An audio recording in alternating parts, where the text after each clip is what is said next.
안녕하십니까. 안재호 TV에 오신 여러분들을 환영합니다.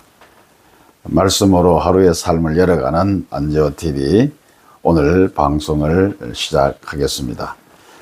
오늘은 행복한 위선자, 이런 주제로 말씀을 좀 드리겠습니다.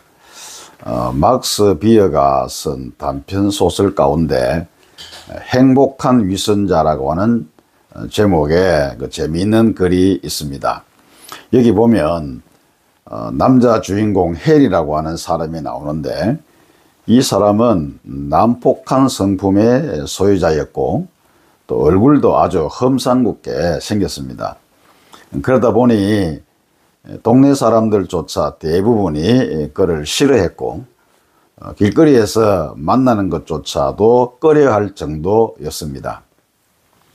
그러던 어느 날 그는 미열이라는 아주 아리따운 여성을 만나게 되었습니다. 첫눈에 반해버렸고 그녀와 결혼을 하고 싶어서 안달이 났습니다. 그래서 어느 날 정중하게 이 미열이에게 청혼을 했습니다. 그러나 헬은 보기 좋게 거절을 당하고 말았습니다. 세상에 어떤 여성이 험상궂게 생긴 얼굴을 좋아하겠습니까?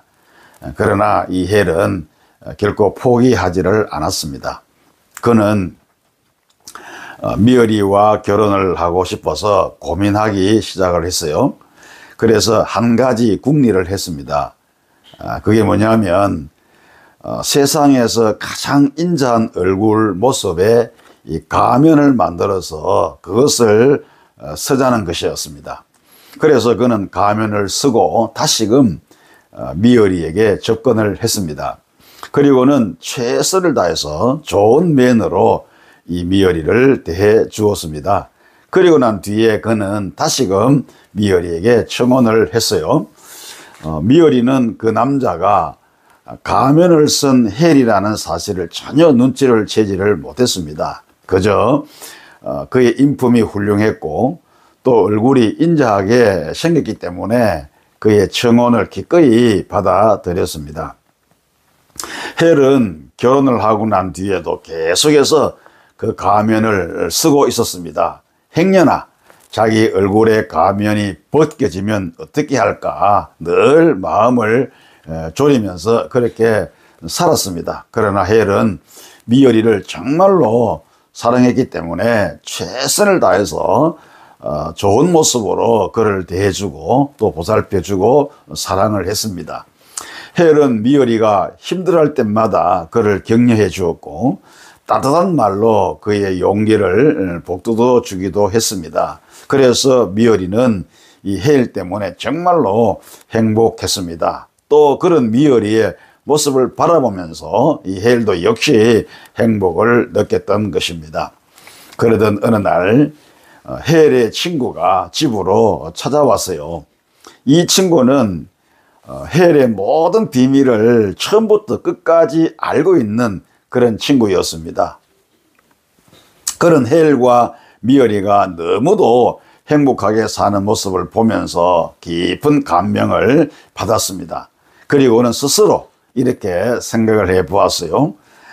이제는 더 이상 이 헬의 험상궂은 얼굴이 미어리에게 어떤 흉이 되지 못하겠구나. 내가 이번 기회에 그의 가면을 벗겨 주어서 헬로 하여금 마음 편하게 살게 만들어 주어야지, 이런 생각을 한 거죠. 이렇게 생각하고 난 다음에 순간적으로 이 헬의 얼굴에서 가면을 벗겨버렸습니다. 그러니 헬이 얼마나 놀랐겠습니까? 그런데 더 놀란 것은 그의 얼굴에서 가면을 벗겨버렸던 이 헬의 친구였습니다. 왜냐하면 가면 속의 얼굴은 더 이상 헬의 과거의 험상궂은 얼굴이 아니었기 때문이었습니다. 헬의 얼굴은 쓰고 있는 가면처럼 정말로 인자하고 따뜻한 모습의 얼굴로 변해 있었기 때문이죠. 헬은 자기의 아내 미어리를 너무도 사랑했기 때문에 그의 얼굴 모습이 실제로 그와 같이 변해 가고 있었던 것입니다.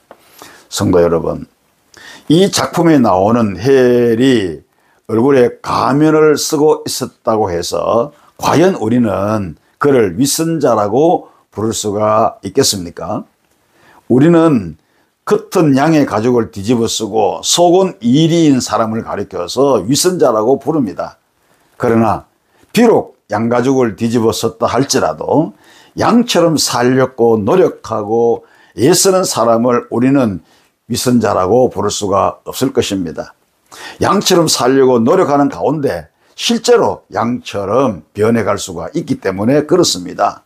성도 여러분이요, 우리 예수님은 당시에 이 바리새인들을 향하여서 뭐라고 말씀하셨습니까?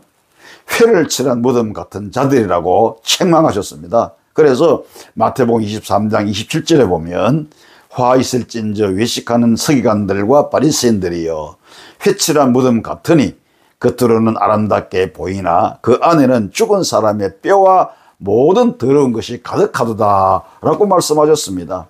이런 모습이 바로 위선이고 이런 모습을 가지고 사는 자가 바로 위선자인 것입니다. 그래서 주님은 바리새인 서기관들을 향하여 외식하는 자들이라고 했고 가증스럽다라고 말씀하셨습니다. 그러시면서 마태복음 16장 6절에서 그들을 주의하라 이렇게 말씀하셨어요. 삼가 바리새인과 사두개인들의 누룩을 주의하라 이렇게 말씀했어요. 바리새인의 누룩은 외식과 위선입니다.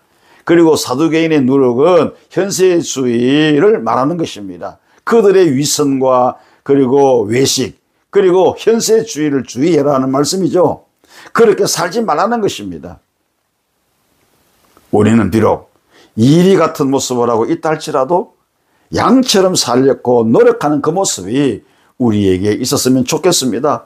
우리의 삶이 거짓과 외식이 있다 할지라도 주님의 말씀을 쫓아서 변화되기를 노력하고 애쓴다고 하면 누가 우리를 향하여서 위선자라고 말할 수 있겠습니까? 이런 우리를 향하여서 누가 우리를 향하여서 비난할 수가 있겠습니까? 지금 비록 내 삶의 모습이 형편없다 할지라도 바리새인들처럼 외식과 위선으로 고착되어 버리지 말고 변화를 위해서 노력한다고 하면 반드시 새롭게 되리라 그렇게 확신합니다. 은혜가 되시기를 주의 이름으로 축원합니다. 다음 주는 고난주간이죠. 저는 고난주간에 예수님께서 십자가에 달리셔서 하신 말씀 7말씀이 있죠. 즉 가상칠언인데 이 가상칠언을 매일매일 한 말씀씩 여러분들에게 전해드리려고 합니다. 많은 시청을 바라고요. 그리고 고난주간도 의미 있게 보낼 수 있기를 바랍니다.